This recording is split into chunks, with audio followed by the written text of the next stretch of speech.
Moving on to another question, this is raised by a familiar questioner to us all. This is Dr. Muhammad Sadiq Bodan Sab from Newfoundland. And he asks,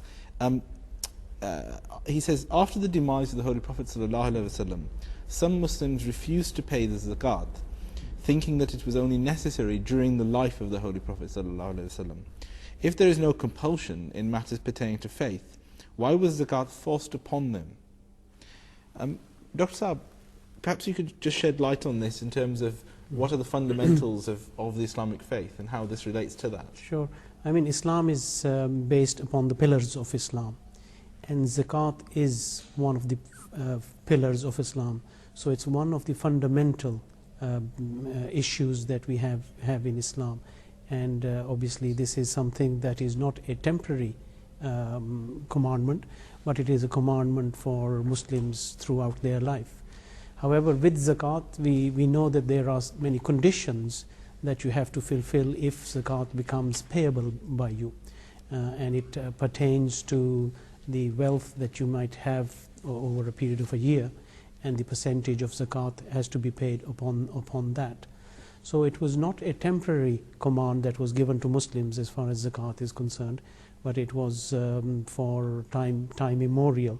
So this is something that we have to remember, that as a pillar of Islam, like all the pillars of Islam, they are permanent, and they are not for just for a short period in that respect.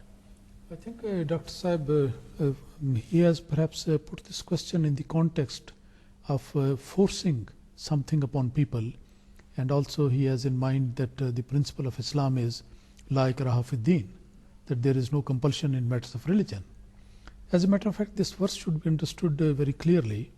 So far as propagation of Islam is concerned, or making other people believe in Islam or enter into the fold of Islam is concerned, or after entering, remaining within the fold of Islam, or converting anybody into the fold of Islam, all these things are concerned, naturally this is a clear guidance, permanent guidance, no change in it, that there is no compulsion in matters of religion.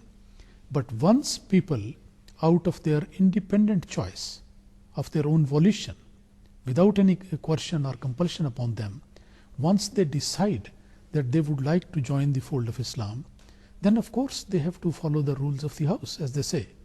When you enter into a company to secure a job, and you go there, by signing that you are now a member of this organization or this company, you take upon yourself that you are going to abide by the rules and the regulation. Otherwise there is no meaning in it. So the decision making is voluntary, but when people become Muslims, then of course they are supposed, just like any other follower of a religion, that they have to follow the rules of their religion. So zakat being one of the rules in Islam, they will be required that they have to abide by that. So in that context, I think it's not an element of coercion. It is only a matter of asking them and requiring from them that, look, you voluntarily agreed to follow the commandments of Islam. Now it is your turn to comply it. Exactly. I Yes. think that's quite clear. Yeah.